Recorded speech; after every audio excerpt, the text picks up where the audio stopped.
श्री गणेशाय नमः। श्री सरस्वत्यै नमः। वेद पुरुषाय नमः। परम ब्रह्म परमात्मने नमः। मंगलमूर्तये नमः।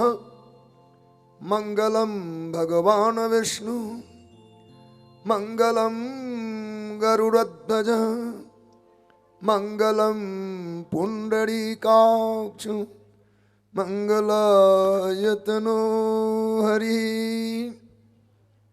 श्री सीतानाथ समारंभां श्रीरामानंदार्य मध्यमाम् अस्मदाचार्य पर्यन्तां वन्दे गुरु परम्पराम्। अज्ञानतिमिरान्धस्य ज्ञानाञ्जनशलाकया चक्षुरुन्मीलितं येन तस्मै श्रीगुरुवे नमः। नमोस्तु रामाय शलक्ष्मणाय दिव्यै च तस्यै जनकात्मजायै। नमोस्तु रुद्रेन्द्र यमानिलेभ्यो, नमोस्तु चंद्रार्क मरुद्गणेभ्यः। श्रीरामं रामानुजं सीतां भरतं भरतानुजं सुग्रीवं वायुसूनुं च प्रणमामि मुहुर्मुहुर्। नीलाम्बुजश्यामलकोमलाङ्गं श्रीसीता समारोपितवामभागं पाणौ महासायकचारुचापं नमामि रामं रघुवंशनाथं। वन्दे विदेहतनया पदपुण्डरीकं कैशोरसौरभसमाहृतयोगिचित्तं हन्तुं त्रितापमनिशं मुनिहंससेव्यं सन्मानशालि परिप्रीतिपरागपुञ्जम् अतुलितबलधामं हेमशैलाभदेहं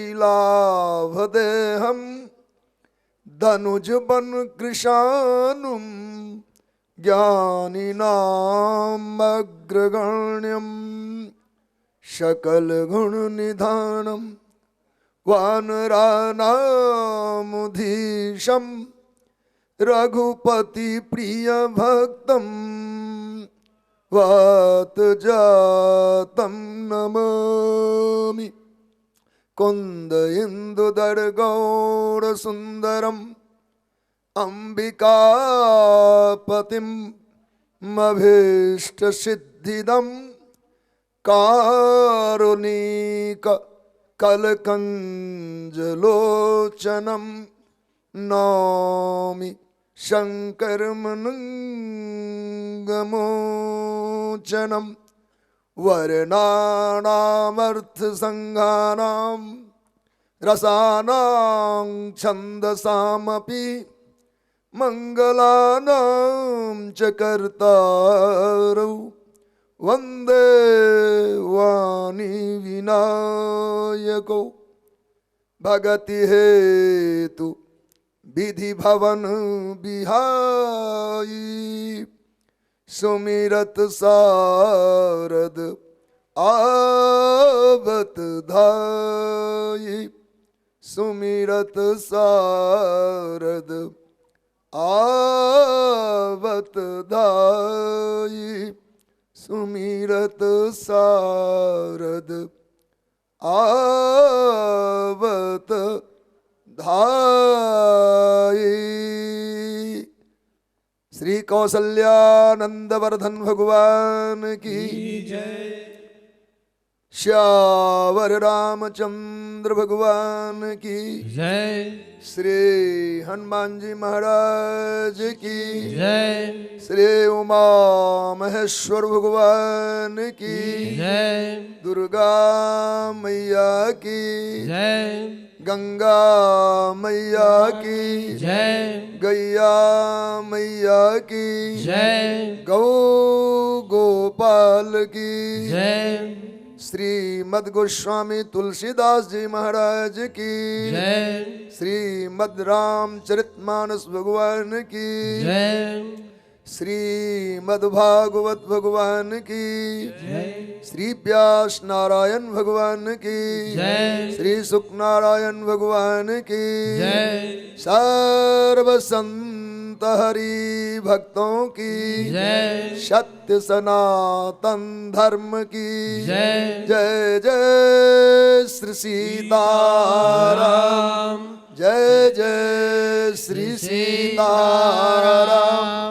जय जय श्री सीताराम।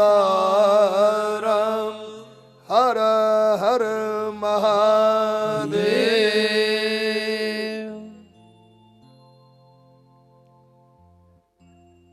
रघुनंदन राघव राम हरे, सिया राम हरे, सिया राम हरे। रघुनंदन राघव राम हरे, सिया राम हरे, सिया राम हरे। रघुनंदन राघव राम हरे, सिया राम हरे, सिया राम हरे। रघुनंदन राघव राम हरे, सिया राम हरे, सिया राम हरे। रघुनंदन राघव राम हरे, सिया राम हरे, सिया राम हरे। रघुनंदन राघव राम हरे, सिया राम हरे, सिया राम हरे। रघुनंदन राघव राम हरे, सिया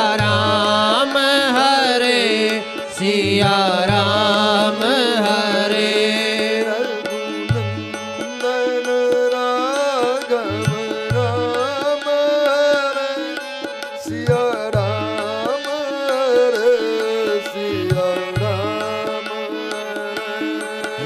हरे। रघुनंदन राघव राम हरे, सिया राम हरे, सिया राम हरे। सिया राम हरे, सिया राम हरे, सिया राम हरे, सिया राम हरे, सिया राम हरे, सिया राम हरे। सिया राम हरे, सिया राम हरे। रघुनंदन राघव राम हरे, सिया राम हरे, सिया राम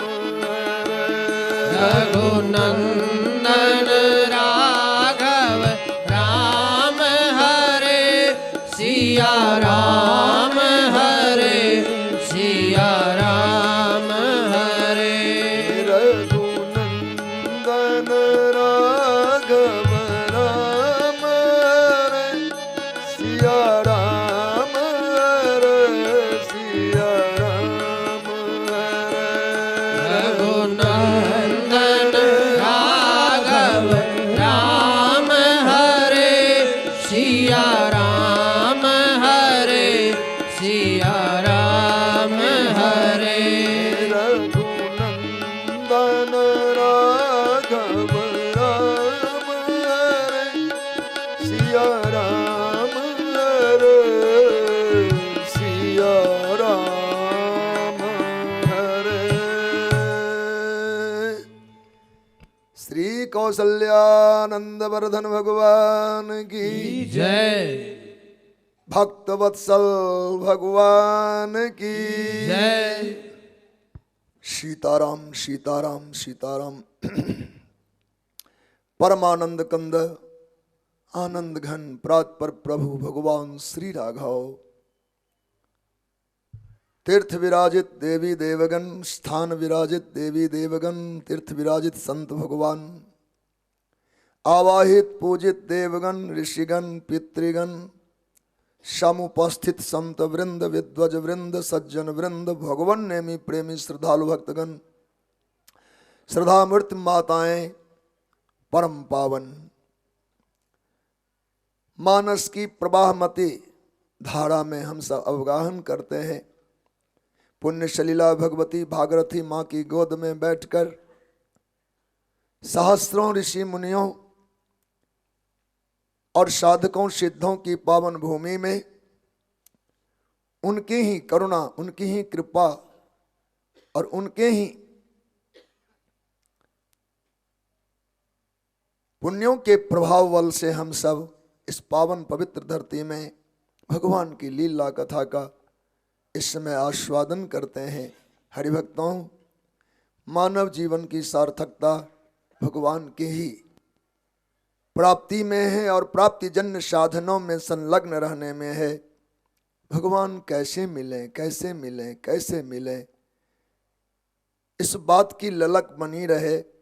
निरंतर भगवान की प्राप्ति के हेतु को समझते हुए उन साधनों में अपने आप को हम सब निरत रखें, लगाए रखें। पल पल पल पल पल पल जीवन छीन हो रहा है।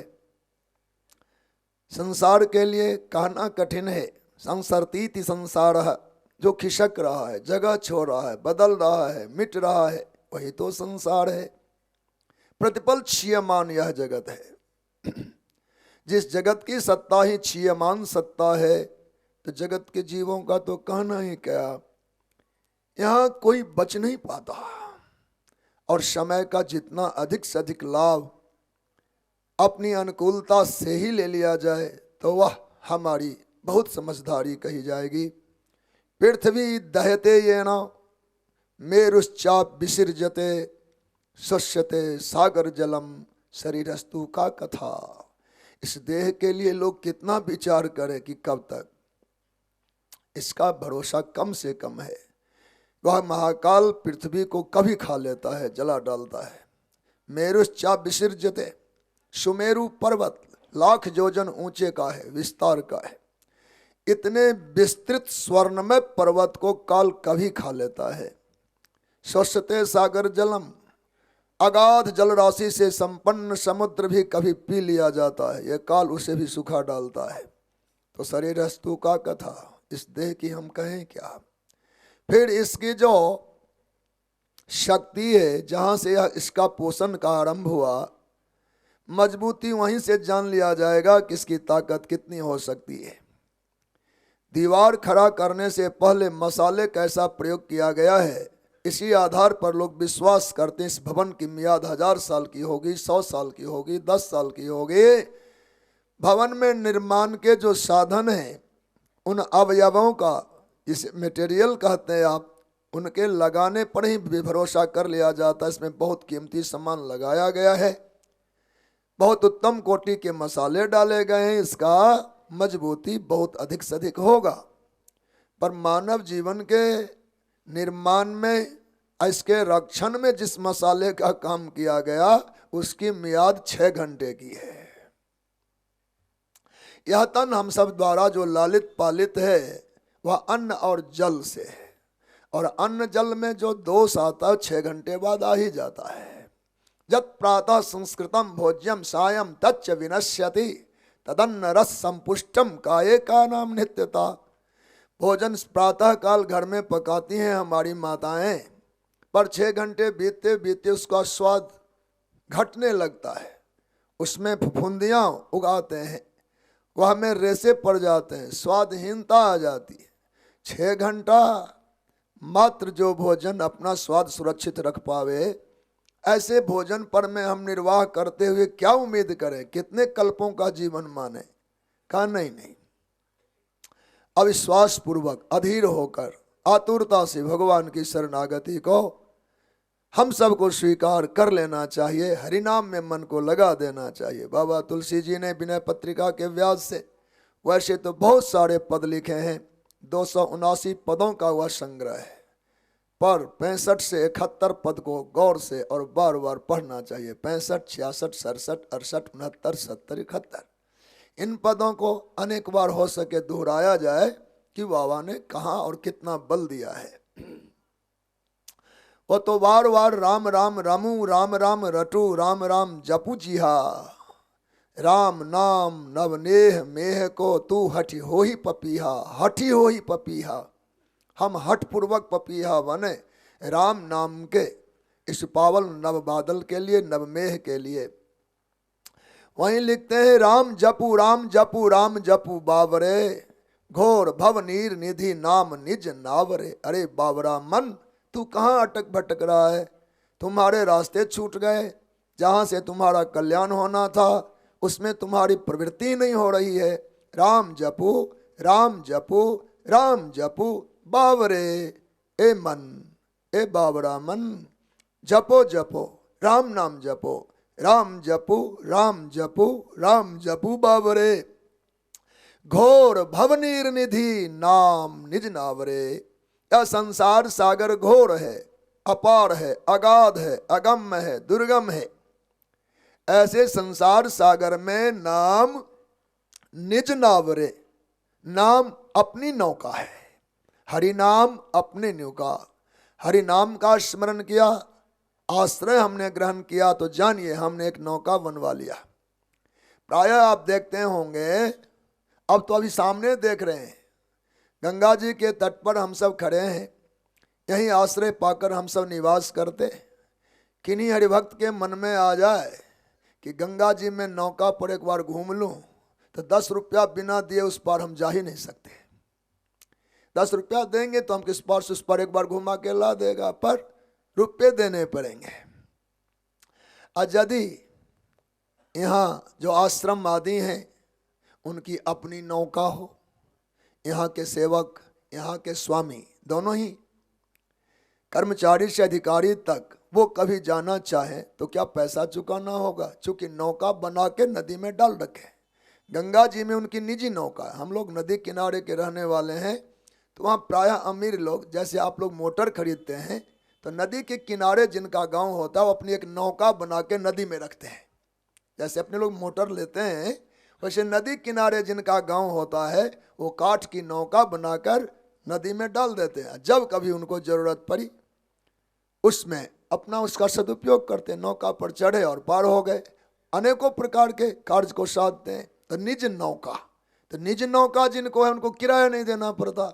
अब इस बात को ध्यान से सुना जाए तो राम जपू राम जपू राम जपू बावरे, ए बावरे मन भटको मत, राम नाम जपो राम नाम जपो। का क्यों? का घोर यह भवनीर निधि, यह संसार सागर गहरे जल वाला है। घोर नवनीत, घोर भवनीर निधि संसागर, घोर, घोर से तात्पर्य अगम्य है, दुर्गम है, कठिन है, पार होने में बड़ा दुर्गम है।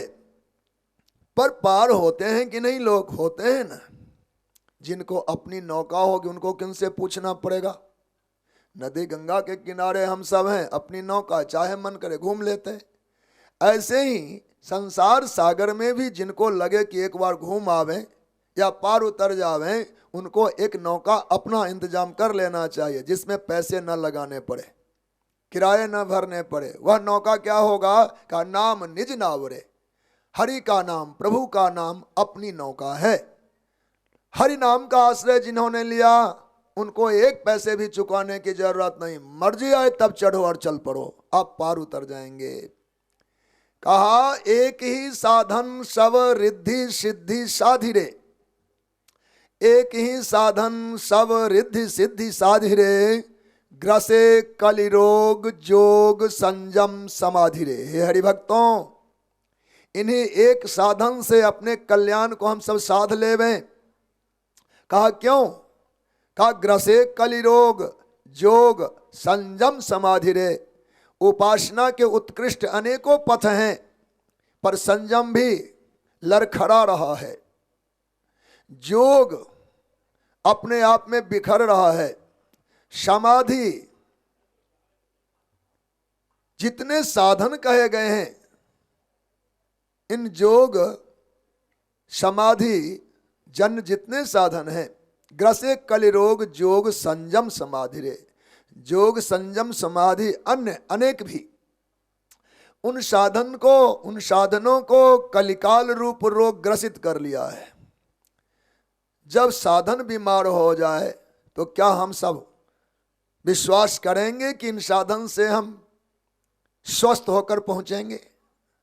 मोटर की हवा निकल जाए तो विश्वास नहीं होता पहुंचेंगे नहीं। एक छोटा सा नट खुल जाए, लड़खड़ाते चक्का चले तो विश्वास खो देते हैं, पहुंचाएगा कि नहीं पहुंचाएगा। कोई भी यंत्र जिसके माध्यम से हमारी गति है, जिससे हमारी यात्रा पूरी की जाती है, उनका कोई भी पार्ट कभी खराब हो जाए तो विश्वास हिल जाता है, कैसे पहुंच पाएंगे, कैसे पहुंच पाएंगे। ऐसे ही जोग संयम समाधि जन्य जो उत्कृष्ट साधन कहे गए, पर कलिकाल के रोगों ने उसे ग्रस्त कर दिया है।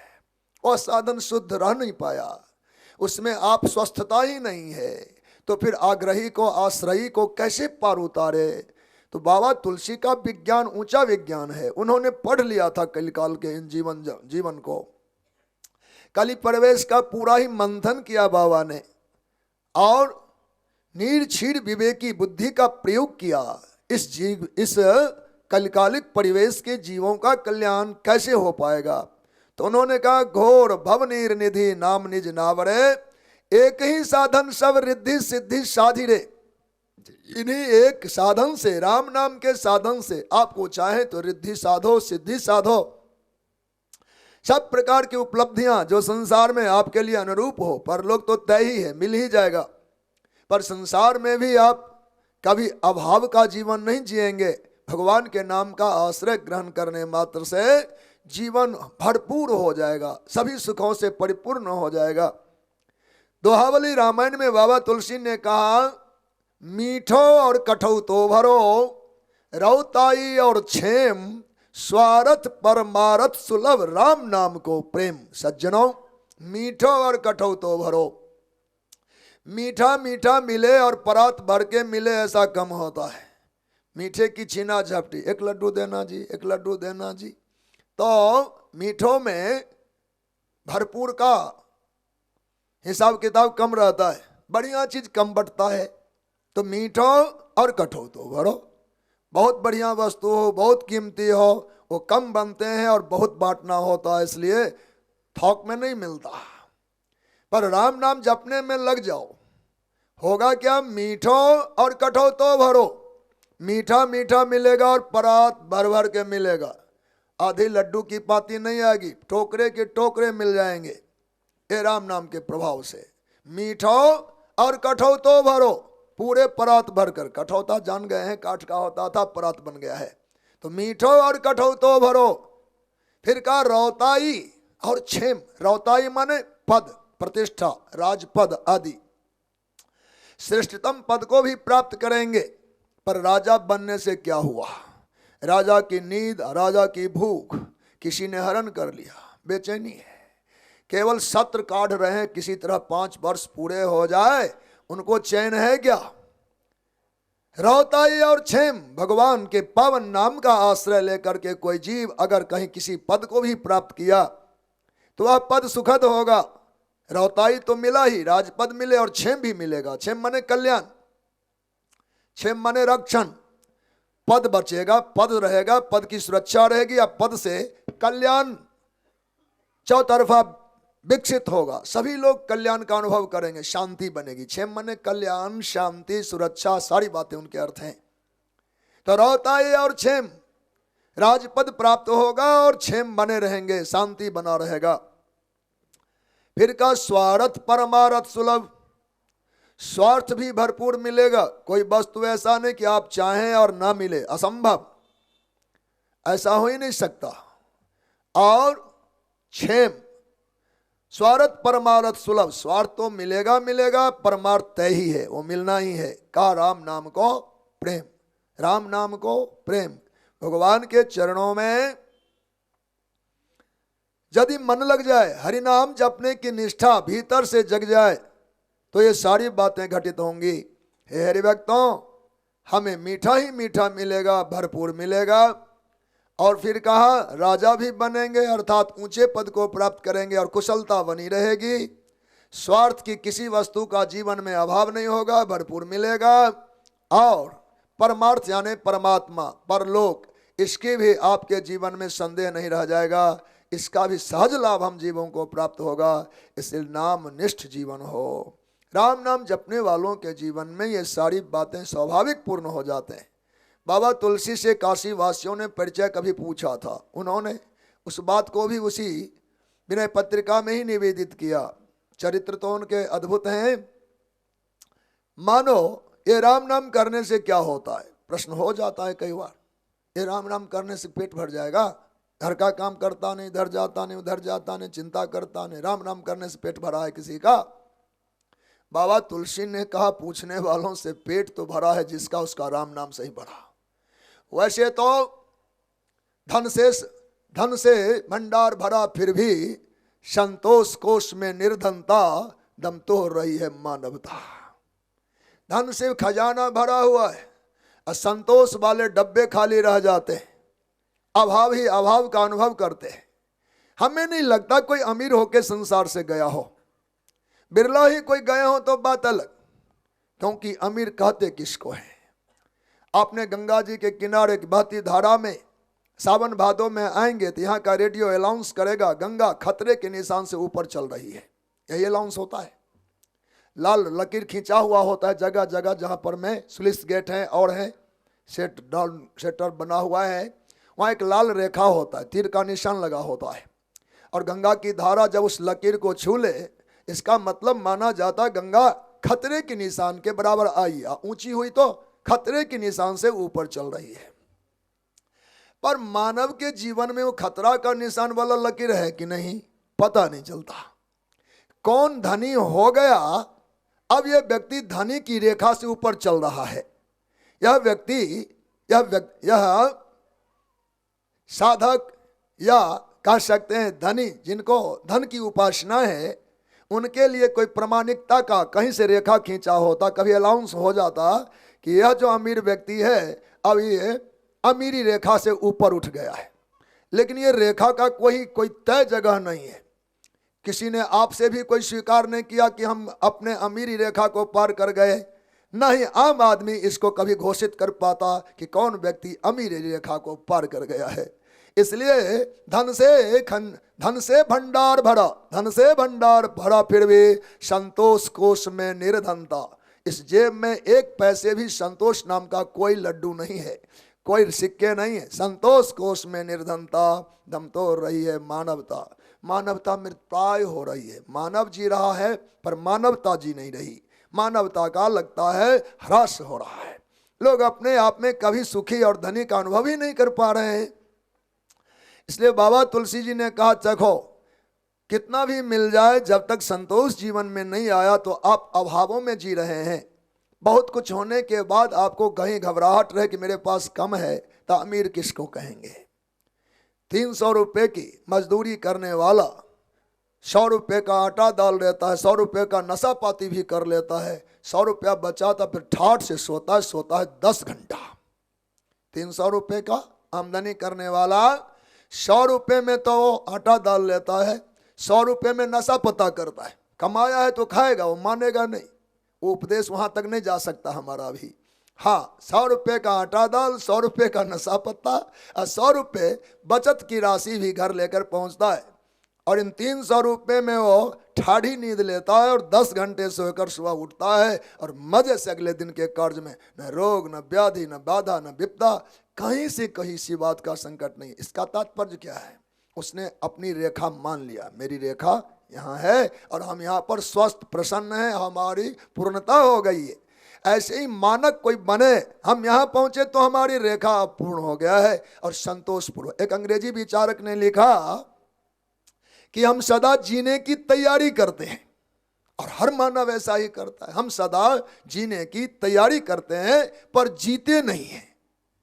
जीने की तैयारी करते हैं पर जीते नहीं। रोज इंतजाम, रोज इंतजाम, रोज इंतजाम, इंतजाम ही इंतजाम। अब बताओ, इसी दिन तो हम कहें, हम लोगों ने सत्संग का कार्यक्रम रखा, तो जिस दिन हम लोग 14 तारीख को आए तो सब ने कहा महाराज इंतजाम पूर्ण हो गया, इंतजाम पूर्ण हो गया। पंडाल सजा लिए गए, मंच बन गया है, सुव्यवस्था हमारे हरिभक्तों के रहने की हो गई, यानी यह पूर्णता की ओर है। हमारे जितने इंतजाम होने चाहिए सत्संग के नाम पर वो हो चुका। ऐसे हमारे जीने के नाम पर जितना इंतजाम होना चाहिए वो हो चुका। ऐसे अलाउंस अब तक हो नहीं पाया। बोलो भक्त वत्सल भगवान की। सदा हम जीने की तैयारी करते पर जीते नहीं हैं। हमको जीना है और जीना कैसे होगा, इस पर अमल मानस जी के माध्यम से करेंगे। चलिए इस पद को तो पूरा कर दें, 2 पंक्ति शेष रह गया है।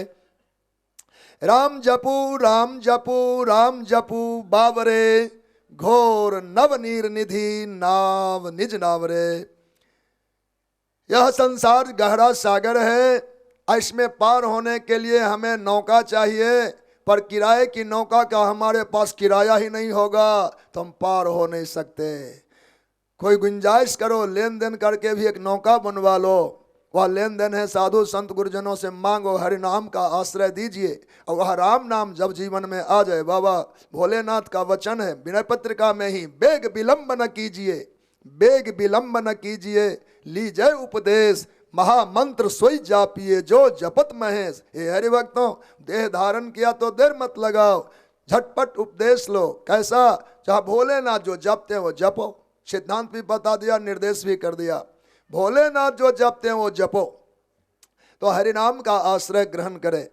एक ही साधन सब रिद्धि सिद्धि साधि रे, ग्रसे कलिरोग जोग संयम समाधि रे। इन्हीं राम नाम के पावन बल से अपने जीवन के संपूर्ण पुरुषार्थों को फलीभूत कर ले, अन्यथा किसी भी साधन को कलयुग ने स्वस्थ नहीं रहने दिया। कहा यह उपदेश हम लोगों के लिए है चूंकि हम लोग सत्संगी हैं। कहा नहीं नहीं, ये आम बात है। भलो जो है पोच जो है दाहिनो जो बामरे, अंतराम नाम ही सौ सभी को कामरे। भलो जो है पोच जो है दाहिनो जो बामरे, अंतराम नाम ही सौ सभी को कामरे। जो भले लोग हैं उनका भला तो राम नाम से होगा ही, पर जो पापी हैं, पोच मने पापी, पापी आदि कोटि के भी जो जीव हैं उनका भी कभी भला होगा तो राम नाम से ही होगा। जो दक्षिण मार्गी हैं, शतपथगामी हैं, उनका भला तो राम नाम से होगा ही, पर कुत्सित पथगामी जो हैं, जिन्हें हम वाम मार्गी कहते हैं, ऐसे जीवों का भी कल्याण जब कभी होगा, जब कभी होगा, जब कभी होगा। अब होगा ऐसा नहीं कह सकते, पर जब कभी होगा तो अंतराम नाम ही सो सब ही को कामरे। भले लोगों को भजन करना ही चाहिए, पर पापी भी अपने आप को अछूत ना माने, वह भी भजन ही करे। सद्धर्म का पालन करने वाले सन्मार्गियों को तो भजन करना ही चाहिए, पर कुपथगामी वाम मार्गियों को भी राम नाम का ही आश्रय लेना चाहिए, चूंकि अंत में उनका भी भला हरि नाम से ही होगा। यह अंत कब आएगा? का जिस दिन जीव बूंद समानी समुद्र में तो कित हेरी जाए, जिस दिन बूंद सिंधु में मिल जाए तब माना जाएगा अंत हुआ। जिस दिन इस देह की गति से हम ऊपर उठे, आवागमन छूटा, हम भगवान में मिल गए, उसी को कहते हैं अंत। देहांत को, देहांत नाम है हमारे यहाँ, देहांत। देखते हैं देहांत होता है, आत्मा का मिलन कहाँ हुआ? तो अंतराम नाम ही सो, अंतराम नाम ही सो, सब ही को काम रे। जीवात्मा का जिस दिन विलय होगा परमात्मा में, मिलन होगा परमात्मा में, वो हमारे जीवन यंत्रणा का अंत कहा जाएगा, न कि आज अंत हो रहा है। या तो एक तमाशा है। बोलो भक्त वत्सल भगवान की। तो भलो जो है पोच जो है, दाहिनो जो बामरे, अंतराम नाम ही सौ, सब ही को कामरे। रही बात हम इस ओर अपने मन को क्यों नहीं ले जाते, कमियां कहाँ है, तो उस पर इशारा किया बाबा तुलसी ने। कहा ये जग नभ वाटिका, जग नभ वाटिका रही है फल फूल रे, जग नभ वाटिका रही है फल फूल रे, धुआं कैसो धौरी हर देख तू ना भूली रे। हे हरिभक्तों, यह संसार आकाश की फुलवारी है। जग नभवाटिका, नभवाटिका माने आकाश की फुलवारी, आकाश का कुसुम, जिसे कोई तोड़ नहीं सकता, भगवान को चढ़ा नहीं सकता, दूर से देखने योग्य, दूर से दूरदर्शन है वह, दूर से देखो तृप्त हो जाओ, पर कभी अभिलाषा की पूर्ति नहीं होगी कि हम भगवान को चढ़ा सकें। तो यह जगत जग नभवाटिका रही है फल फूल रे, हजारों संबंधों के रूप में खिले खिले जो हमारे फूल हैं, पर ये फूल हाथ नहीं आते, एक भी पकड़ा नहीं जाता। ये जग नभवाटिका है। धुआं के सी धौड़ीहर, यह जगत धुएं का घर है। धौड़ीहर माने घर भी, धौड़ीहर माने पहाड़ भी, धौड़ीहर माने टीला भी, कई नाम हैं उसके। तो धुआं केशों धौड़ीहर, घर ही मानो, यह धुएं का घर है। इस घर में कोई रह नहीं सकता। मेरे जैसा मूर्ख निश्चय कर लेवे कि आज से मैं धुएं के घर में रहूंगा, यहाँ पर हवन की कल वेदी बनेगी, हवन हो और उसमें उठते धुएं में घर की आकृति बनेगा, मंदिर की आकृति होंगे। धुआं हवा के वेग से अनेक आकार ग्रहण करता है। उस धुएं के घर में कोई चाहे हम रह लें, असंभव जैसे है, गिर जाए पड़ जाए, वैसे संसार में किसी को रहना नहीं होता। इसकी मियाद छोटी है ना। कबीरदास जी कहते रहना नहीं देश बिराना है, रहना नहीं देश बिराना है। यह संसार कागज की पुड़िया, बूंद पड़े घुल जाना है, रहना नहीं देश बिराना है। यह संसार झाड़ और झाकर उलझ पुलझ उलझ पुलझ मर जाना है, रहना नहीं देश बिराना है। बिराने देश में कोई परिचय तो है नहीं अपना, उलझते पुलझते रह जाते हैं। जहाँ परिचय है उधर चलते नहीं। बोलो भक्त वत्सल भगवान की। तो अंतराम नाम ही सो सभी को काम रे, धुआं के सो धैर्य हर देख तू ना भूल रे। बाबा तुलसी का यह चिंतन का राम नाम छोड़ जो, राम नाम छाड़ी जो भरोसो करे और रे। यह कली का जीव और भरोसों में बुद्धि लगा देता है, राम नाम जपता नहीं, जपने में निष्ठा नहीं, जपने में भाव भक्ति नहीं, प्रेम नहीं, लगन नहीं, छटपटाहट नहीं है नाम जपने के लिए। तो कहा राम नाम छाड़ जो भरोसो करे कौर रे, और रे तुलसी पारोसो छाड़ मांगे कूर कौर रे। कहा यह स्वान वृत्ति कहा जाता है। स्वान वृत्ति क्या है? हम लोग कुत्ते अपने पाले भी, अरसी खोल देवे, थाली में पकवान परोस दे, कुत्ता भरपेट नहीं खाता। वो यहाँ से भगेगा, दूसरे घर की हांडी में मुंह डाल देगा, किसी के चौके में पैर रख देगा, स्वभाव है। थाली के परोसे पदार्थ को नहीं पाता और भागे भागे भटकते फिरता, कितने घर में जाकर के वो चौकों को छू आता है, स्वभाव। कहा यह संसारी जीव परोसे हुए थाली हरिनाम को तो पीता नहीं, खाता नहीं, भोगता नहीं, चाव से लेता नहीं, और फिर हांडियों में मुंह डालता फिरता है। बोलो भक्त वत्सल भगवान की।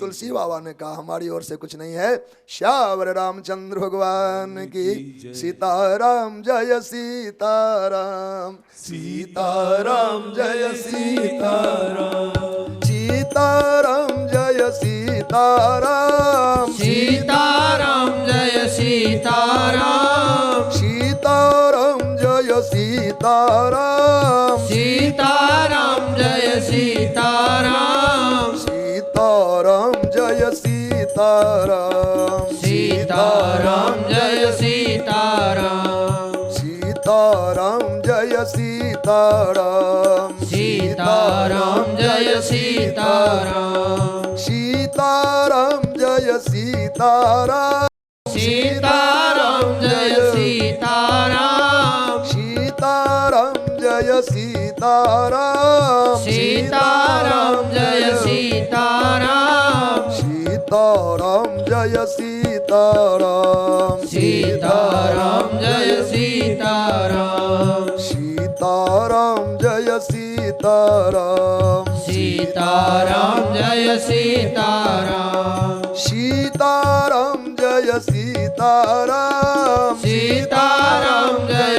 सीताराम सीताराम जय सीताराम सीताराम जय सीताराम सीताराम जय सीताराम सीताराम जय सीताराम सीताराम जय सीताराम सीताराम जय सीताराम सीताराम जय सीताराम सीताराम राम जय सीताराम सीताराम जय सीताराम सीताराम जय सीताराम सीताराम जय सीताराम।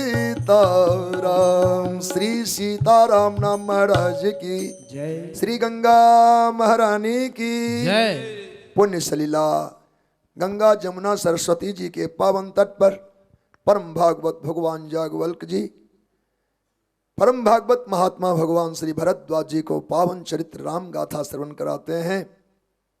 बनकांड की लीला का वर्णन किया गया। रावणार जसु पावन गावहि सुनहि जे लोग। इस अरण्य कांड की फलश्रुति को भगवान तुलसी ने निवेदित किया। यह रावणारी भगवान रघुनाथ के पावन जस को जो लोग गाते सुनते हैं, राम भगत दृढ़ पावहीं, प्रभु के चरणों में दृढ़ भक्ति मिलती है। कहा बिन विराग जप जोग। ये तो बहुत बढ़िया बात है। रावणार जस पावन, प्रभु के इस पावन चरित्र को गावहीं सुनहि जे लोग, जो लोग गाते हैं और जो सुनते हैं, ओ राम भगत दृढ़ पावहीं, उन्हें दृढ़ भगवान की भक्ति मिलती है, दृढ़ भक्ति मिलती है। कहा कैसे? साधन साध्य भक्ति नहीं, बिन विराग जप जोग। विराग नहीं है तो भी मिल जाए, जोग नहीं है तो भी मिल जाए, और जप नहीं है तो भी मिल जाए। ये इतने पवित्र चरित्र भगवान के हैं। सावधानी दिया दीप शिखा सम जुबित तन मन जन सोहोसी पतंग, भजहि राम तज काम मद करहि सदा सत्संग। यहाँ तक कि पावन चरित्र गाथा हम सब भगवान की कृपा से यत्किंचित शब्दों में श्रवण किया। आइए किष्किंधा की ओर हम सब चलते हैं, पावन लीला का हम सब स्मरण करते हैं। भगवान तुलसी जी ने निवेदन किया, कुंदेन्दीवर सुंदरावती बलो विज्ञान धामा बुभौ, सौभाढ्यो वरधन्निनो श्रुतिनुतो गोविप्रवृंद प्रियो माया मानुसरोपिनो रघुवरौ सद्धर्म परमौ हितौ सीतान्वेषण तत्परौ पथिगतौ भक्ति प्रदौ तौ ही नहा। आज हम भगवान के स्वरूप का दर्शन कर रहे हैं। श्यामल गौर किशोर ये दोनों भाई हमारे प्राण प्यारे रघुनाथ और लखन, इनकी कैसी शोभा है। कहा लक्ष्मण कुंद के पुष्प के समान धवल है, गौर वर्णा है। लक्ष्मण जी का वर्ण कुंद के समान है और मेरे रघुनाथ इंदीवर के समान। इंदीवर नाम है कमल का। कमल भी कैसा? का नीला कमल। नीले कमल के समान अर्थात इंदीवर के समान प्रभु रघुनाथ जी का लावण्य है, रूप माधुरी है। कुंद के पुष्प जो श्वेत होता है उतने ही धवल लखनलाल जी हैं। दोनों अति सुंदर हैं और अति बली हैं। अति बलो अति बली हैं। विज्ञान धाम उभौ, विज्ञान के धाम ही हैं। कहा एक नहीं दोनों, विज्ञान धाम उभौ, दोनों ही विज्ञान के धाम हैं। विज्ञान के धाम है। सौभाढ्य, शोभा के तो अढ़, अढ़ मने होता है धनी। शोभा के सुंदर, शोभा के भगवान धनी है। श्री राम लखन शोभा के धनी है, सौंदर्य निधान है। बरधन्निनो, धनुष्वान चलाने में श्रेष्ठ धनुर्धर हैं, बरधन्वी है। श्रुतिनीतो, वेद द्वारा सम्मानित, वेद प्रतिपाद्य परमात्मा है दोनों ही। गौ विप्र वृंद प्रियो, गौ ब्राह्मण के द्वारा पूजित हैं और गौ ब्राह्मण ही इनका प्राणा आधार है, प्राण का आधार है। गो विप्र वृंद प्रिय, दो तरफे अर्थ हैं। गाय ब्राह्मण के लिए भगवान आराध्य उपास और प्रिय हैं, और गाय और ब्राह्मण भगवान के लिए अत्यंत प्रिय है। नमो ब्राह्मण्य देवाय गौ ब्राह्मण हिताय च।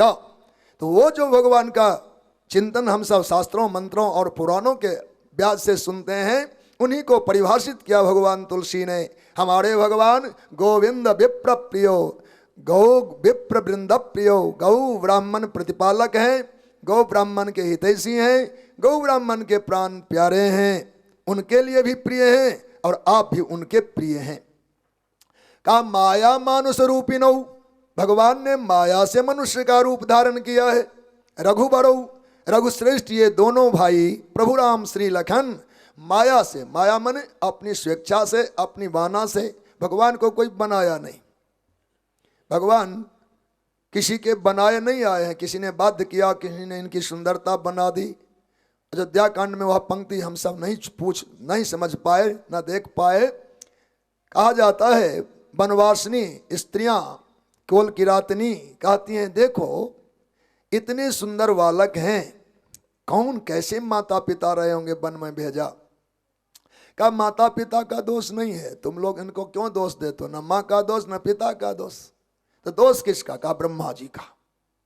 ब्रह्मा जी का क्या दोष है? कहा ब्रह्मा जी ईर्षालु देवता है।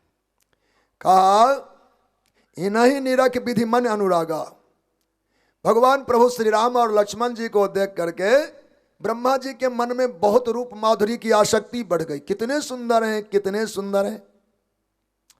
कोई व्यक्ति कोई भी वस्तु निर्माण करता है तो नकल चालू हो जाते हैं, ने नकल चालू हो गया, दूसरे उद्योग लग गए, वैसा ही सामान बनाया, मार कर दे दी, परंतु वस्तु वैसा बन जाए ऐसा संभव कम है। तो विधाता ने देखा प्रभु श्री राम और प्रभु लखन के सौंदर्य जो हैं, ऐसे ही रूप वाला मैं कोई जुगल पुरुष बना लूं, राम जी जैसा छवि निकालूं, बना लूं। तो इन्हीं देख विधि मन अनुरागा, इन्हें देख करके विधाता को अनुराग हुआ और पटतर जोग बनावे लगा। राम जी बनाने लगे, विधाता राम जी बनाने लगे। बनाए एक नहीं अनेक को, जैसे कच्चे मिट्टी को लोग फेंकते, कच्चे आटे को फेंकते, चूंकि निर्माण बढ़िया नहीं हुआ, एक नहीं अनेक को बनाए, पटतर जोग बनावे लगा। किए बहुत श्रम, एक बार नहीं कितने बार बनाए, किए बहुत श्रम एक न आए, एक भी राम जी नहीं बना पाए। ब्रह्मा जी सखियों ने कहा जानती हो तेही ईर्षा बन इन्हीं पठाए, जा आप ये जैसा हम बना न पाए तो आपको भी गांव नगर में नहीं रहने देंगे, वन में चले जाओ। तो राम जी से ईर्षा करते हुए ब्रह्मा जी ने इनको वन में भेजा। हे हरि भक्तों, तो माया मानुष रूपिनो, माया से मेरे प्रभु ने अपनी रचना आपकी निज इच्छा निर्मित तनु माया गुण गोपर, आपकी स्वेच्छा से प्रभु ने अपनी रचना की है। रघुबरो, रघुश्रेष्ठ प्रभु श्री राम और लक्ष्मण। सद्धर्म बर्मोहितो, सद्धर्म बर्मोहितो, स माने सनातन, धर्म माने धर्म, सनातन धर्म के रक्षक कवच है परमात्मा। सनातन धर्म इनके अधीन है, इनकी सुरक्षा में है, इनके घेरे, इनके दायरे में है। प्रभु श्री राम लखन इस समय सनातन धर्म के परकोटे बनकर अवतार लिए हैं, उनकी पूर्ण सुरक्षा का भार लेकर आए। बर्म माने होता है, बर्म माने होता है कवच, इसलिए क्षत्रिय लोगों के लिए बर्मा शब्द का प्रयोग है, क्योंकि क्षत्रिय राष्ट्र का रक्षा कवच है। ब्राह्मण शर्म, शर्म माने शील होता है, बर्म माने होता है कवच, और गुप्त माने होता है गुप्तता, गुप्त माने होता है धन। हे हरिभक्तों, नाम की महिमा है। शर्म माने होता है निष्ठाशील, तो ब्राह्मण शील और चरित्रवान हो। क्षत्रिय वर्म, वर्म माने कवच हो, देश राष्ट्र विश्व की रक्षा करे। क्षत्रिय गुप्त, गुप्त माने धन का नाम है गुप्त, तो गुप्त रहे, धनाढ्य हो, संपदावान हो, जिससे देश विश्व की व्यवस्था बना कर रखे, सबका लालन पालन करे। और शूद्र के लिए कहा दास, इसलिए कि वो सेवा कर सके। सबके नाम के बीच महिमा है। दास से तात्पर्य जो होता है सेवा वृत्ति वाले, जो सेवा कर सके, सेवा की जरूरत है। आज इस विषय का न तो समुचित व्याख्या हो पा रही है और न इसको लोग समझ पा रहे हैं, नहीं तो अंतर का तो कोई मामला नहीं। हमारा जो यह शरीर है इसमें चारों वर्ण हैं वेद मंत्रों के आधार पर। पुरुष सूक्त हम लोग पाठ करते हैं, उसमें आया है ब्राह्मणोस्य मुखमासीत बाहुराजन्य कृतः ऊरू तदसजत वैश्य पदभ्यागं शूद्रो अजायत। अंतर कहाँ है? ये चारों वर्णों की सृष्टि हमारे रघुनाथ जी के ही द्वारा परमात्मा से ही इसका विस्तार हुआ है। ब्राह्मण मुख से प्रकट हुए, ठीक है, क्षत्रिय भुजाओं से प्रकट हुए, वैश्य उरु जंघा का नाम है, और उदर को भी श्लेष करते हैं हम लोग, उदर और जंघा, तो उरु से उनका प्रादुर्भाव है। और पदभ्याम शूद्रो भी जायता, पैरों से हमारे चतुर्थ वर्ग का प्रागट्य हुआ है। अब ध्यान दीजिए, या तो वेद मंत्रों का स्वरूप हुआ, अब हमारा जो यह शरीर है वो किसी भी का, पुरुष हो स्त्री हो, ऊंचे हो नीचे हो, किसी भी वर्ण के हो, उनके शरीर में चारों वर्ण घटित होता है, चारों वर्ण घटित होता। हम जितने नर नारी बैठे हैं यहाँ भक्त लोग, सब में चारों वर्ण है। का ब्राह्मण भी इसमें बसा हुआ है, क्षत्रिय भी बसा हुआ है, वैश्य भी बसा हुआ है, शूद्र भी बसे हुए हैं। कहाँ कहाँ? संपूर्ण गात्रेषु शिर प्रधानम, इन पूरे देह में हमारा प्रधान हिस्सा कौन सा है? गर्दन। इतना भाग जो किसी का, नर का हो या नारी का हो, ऊंचे का हो नीचे का हो, जाति विजाति कुजाति किसी का भी, जिनको भगवान ने मनुष्य बनाया, उनका अग्रिम भाग, ऊपरी हिस्सा, यह कहलाता है ब्राह्मण। संपूर्ण गात्रेषु शिर प्रधानम, हमारे देह में ही ब्राह्मण बैठे हुए हैं, हमारे शरीर में ब्राह्मण निवास करते हैं, यह भाग ब्राह्मण का है। और क्षत्रिय भुजा है, अर्निंग का काम, कमाने का, आने का, जाने का, लेने का, देने का सारा हिसाब इसके हाथ में है। जो भी रक्षा और उपार्जन, ये दोनों कार्य हमारी भुजाओं के जिम्मे है। इसलिए हमारे देह में ही दो हाथ हमारे क्षत्रिय हैं।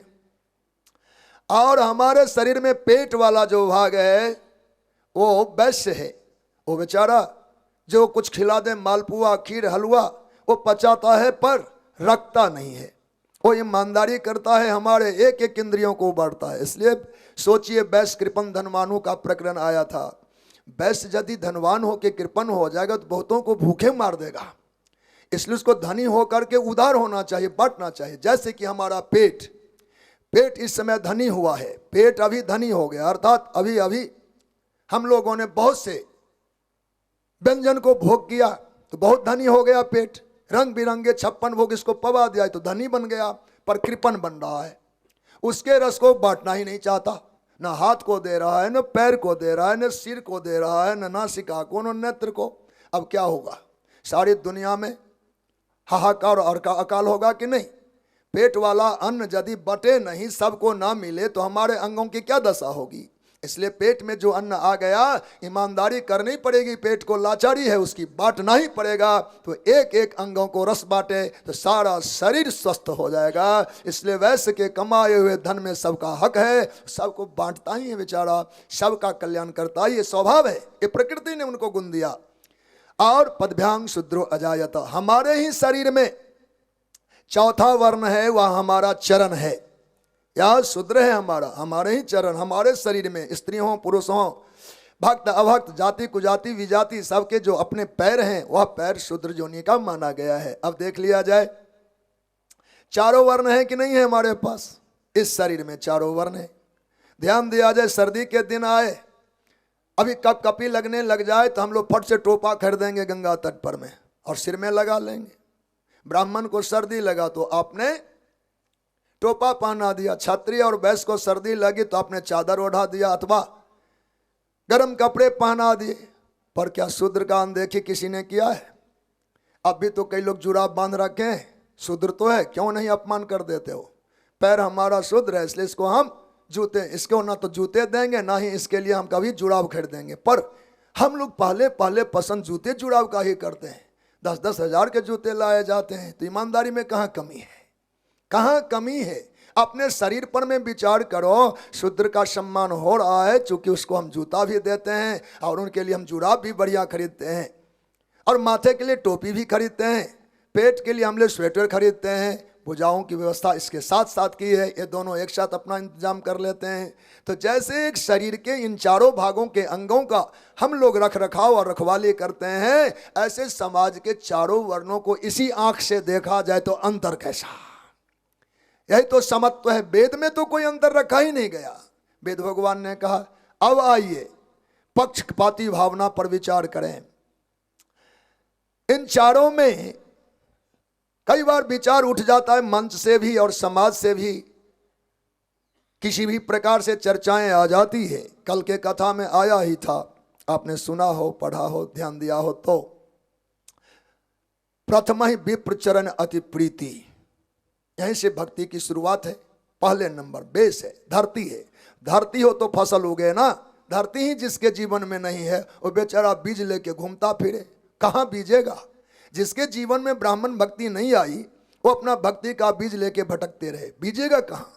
इसलिए प्रथम ही विप्र चरण अति प्रीति। अब ध्यान दीजिए, आपके पूरे शरीर में सबसे अति प्रीति है तो इसके हिस्से से है, अति प्रीति है। किसी के पैर कट गए, विकलांग हो गया, बहुत चिंता नहीं करता, बैसाखी पर चल लेता है। कईयों के पेट कट जाते हैं, 4 ऑपरेशन होते हैं, उसके बाद भी हो महाराज पेट से थैलियां निकाल के बाहर रख देते, तब भी लोग जिंदा रहता और काम चल जाता है। कईयों की भुजाएं कट जाती हैं, तब भी हो विकलांग का नाम तो हुआ पर कुछ काम अटकता नहीं है। अब ध्यान दिया जाए, पैर में तो कांटे भी नहीं चुहे, हाथ में खरोंच नहीं आया, पेट में कहीं से कोई चोट नहीं है, पर कुछ नहीं हुआ, केवल गर्दन कट गया। अब क्या समझा जाए, कुछ हुआ नहीं है, पैर में तो खरोंच भी नहीं आया, हाथ में कांटे नहीं चुभे और पेट में कहीं से मतलब कोई चिन्ह नहीं है, चोट नाम की कोई वस्तु नहीं है। हुआ क्या, गर्दन कट गया, गलती यहीं रही। अब क्या मानेंगे उस शरीर को, क्या घोषित किया जाए। हम क्यों कहें आवाज समाज की होनी चाहिए, ऐसा ही कहेंगे ना। अब नहीं रहे, ठीक है, तो पैर सुरक्षित, पेट सुरक्षित, हाथ सुरक्षित, गलती क्या हुई, गर्दन उड़ गया। केवल गर्दन के न होने से यह दुर्दशा हो गई, हमको मृत घोषित किया जा रहा है। चलो गर्दन भी कटा नहीं, पैर भी सुरक्षित, हाथ भी सुरक्षित, पेट भी सुरक्षित और गर्दन भी सुरक्षित ही है, पर हेमरेज हो गया, हेमरेज हो गया। अब क्या होगा, मृत घोषित तो नहीं कर सकते, पर कहते लोगों कोमा में चले गए। जिस दिन ब्राह्मण का अपमान हुआ, ब्राह्मण विज्ञानवान नहीं हुए, देश में विद्वानों का अभाव हुआ, पूरा देश विश्व कोमा में चला जाएगा, उसकी कोई संभाल नहीं होगी, वो कोमा की अवस्था में होगा।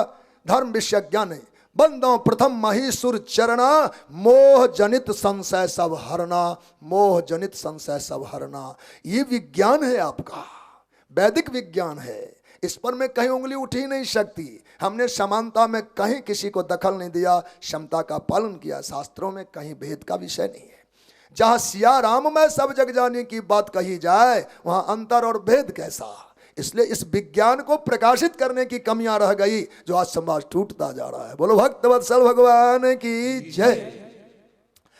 तो हमारे ठाकुर माया मानुष रूपी नौ रघुवरौ, साधर्म बर्मौ हितौ, साधर्म बर्मौ हितौ। सनातन धर्म के बर्म के रूप में परमात्मा का अवतार है। भगवान रक्षा कवच है, रक्षा की दीवार है, जिसमें सनातन धर्म हमारा सुरक्षित रहेगा।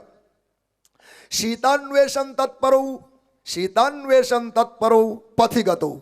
भगवती जानकी जी के अन्वेषण में, खोज में प्रभु राम प्रभु लखन दोनों ही तत्पर हैं। रघुश्रेष्ठ परमात्मा पथिगत हैं, यात्रा कर रहे हैं, रास्ते पर चल रहे हैं। भक्ति प्रदोतो ही नहा, ये दोनों ही भक्ति प्रदान करने वाले हैं। इनके आश्रय से भक्ति का आविर्भाव होता है। ब्रह्मं बोधि समुद्भवम कलिमल प्रध्वंसनम चाव्ययम, श्रीमच्छंभु मुखेंदु सुंदर वरे संशोभितम सर्वदा, संसारामय भेषजम सुखकरम श्री जानकी जीवनम, धन्यास्ते कृतना पिबंति सत्तम श्री राम नामामृतम। ये हरिभक्तों, ये ब्रह्म समुद्र से प्रकट हुए। ब्रह्म समुद्र से क्यों, अंबोधि नाम समुद्र का समुद्भव माने उत्पन्न। ये ब्रह्म पयोनिधि, ब्रह्म पयोनिधि से प्रकट हुए, इनका अब अवराम हुआ है। कलमलों को प्रध्वंसन करने वाले, अव्यय हैं, निरंतर एक अवस्था में रहने वाले। श्रीमत् शंभु मुखेंदु सुंदर वरे, भगवान शंकर के सुंदर मुख में निवास करने वाले, निरंतर जिनकी जिह्वा से रटे जाने वाले, संशोभितम सर्वदा, भगवान शिव के सुंदर मुख में सदा सदा निवास करते हैं, उनकी जिह्वा पर में जो भगवान विराजमान है। संसारामय भेषजम, संसार जन्य रोगों की दवा है भगवान। संसारामय भेषजम, इस संसार जन्य जो रोग है, भवरोग जिसको लोग कहते हैं, उनकी दवा है परमात्मा, और परमात्मा के नाम सुखकरम, सदा सुख करने वाले हैं। श्री जानकी जीवनम, आज वियोगिनी सीता के लिए प्राण भगवान का नाम है। नाम पाहरो दिवस निशी ध्यान तुम्हार कपाट। तो श्री जानकी जीवनम, इस समय जानकी जी हरण कर ली गई, वियोग की अवस्था में है। वियोगिनी सीता का प्राण कहाँ है? का राम नाम में अवलंबित है, वहीं पर में तटस्थ है, वहीं पर अटकी हुई है, अटका हुआ है। तो श्री जानकी जीवनम, जानकी जीवन नाम अन्य रूप में भी है, पर इस समय जहां हम चल रहे हैं, वियोगिनी सीता का प्राण श्री राम नाम में समाहित है, वहीं सुरक्षित है। सो धन्यास्ते कृतिनः पिबंति सत्यम श्री राम नामामृतम। इस जगत में वो धन्य है, वो धन्य है, वही कीर्तिवान है, वो यशस्वी जीव, वो सत्कर्म परायण जीव, जो राम नाम का अमृत निरंतर पीते हैं। श्री राम नामामृतम धन्यास्ते कृतिनः, उनकी ही कृति की प्रशंसा है, वही धन्य धन्य धन्य है जो निरंतर श्री राम नाम का अमृत पीते हैं। पियो रे राम रस है कोई प्यासा, पियो रे राम रस है कोई प्यासा। मीरा जी ने गाया, मनुआ राम नाम रस पीजे, मनुआ राम नाम रस पीजे, राम नाम रस पीजे। छाड़ी तज कुसंग करी साधु की संगत, हरि चर्चा सुन लीजय, मनुआ राम नाम रस पीजय। तो राम नाम रस पीजय, बाबा तुलसी ने चिंतन किया, पिबंति सत्यम श्री राम नामामृतम। हे हरि भक्तों, भगवान शंकर और उनके नित्य निवास भूमि काशी जी का वर्णन बाबा ने किया। मुक्ति जन्म मही जान, ज्ञान खानी अगहानी करा। वह काशी नाम की नगरी मुक्ति को जन्म देने वाली है, जहाँ मुक्ति प्रकट होते हैं। वह ज्ञान की खानी भूमि है, अग की हानि करने वाली भूमि है, जहाँ वह संभवान सो काशी से ये कशना। ऐसे पवित्र काशी जहाँ मुक्ति अनु अनु में समाये हुए हैं, जहाँ जन्म लेती हैं, उस पावन भूमि का हम सब सेवन क्यों नहीं करते? भगवान शंकर का लोग स्मरण क्यों नहीं करते? भजन क्यों नहीं करते? सेवा क्यों नहीं करते? कितने दयालु देवता हैं। जरत सकल सुर वृंदा, विषम गरल जही पान किया। सकल सुरों को जलते देख भगवान ने विषम गरल, कठिन गरल, हलाहल का पान किया। तेह न भजस मन मंद, को कृपाल शंकर सरिषा। आहा वाह, काशी में रहते हुए मानस लिख रहे हैं, तो फिर उनकी ममता तो होना ही चाहिए। और फिर भगवान श्री राम जी के इष्ट तो हैं ही, तो जिनको आपको मान देना हो तो उनके गुरुजनों की प्रशंसा करो, उनके इष्ट की प्रशंसा करो, उनके जो इच्छित पुरुष हैं उनकी प्रशंसा करो। जिनको आप मान देना चाहते हैं, सम्मान देना चाहते हैं, उनसे सम्मानित पुरुषों का जब स्मरण कर लिया जाता है तो उनकी खुशी का ठिकाना नहीं रहता। अरे ये तो मेरे गुरु जी को वो जानते हैं, हमारे पिताजी को जानते हैं, हमारी माँ को जानते हैं, तो हमारे द्वारा जो पूजित हैं उन इष्ट का कोई स्मरण कर ले तो उनके प्रति ममत्व बढ़ जाता है। तो चूंकि भगवान के इष्ट आराध्य भगवान शंकर हैं, तो बाबा तुलसी ने भोलेनाथ का स्मरण किया, उनके जशों का गान किया। भक्त वत्सल भगवान की जय। गुलशन कुमार मीरा जी का पद याद है? पायो जी मैंने नाम रतन धन पायो, गाओ तो एक सुनना चाहते हैं। बोलो भक्त वत्सल भगवान की। श्री वृंदावन बिहारी लाल की जय हो।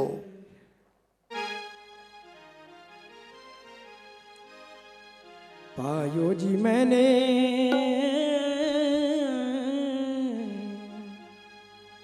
पायो जी मैंने राम रतन धन पायो। पायो जी मैंने राम रतन धन पायो।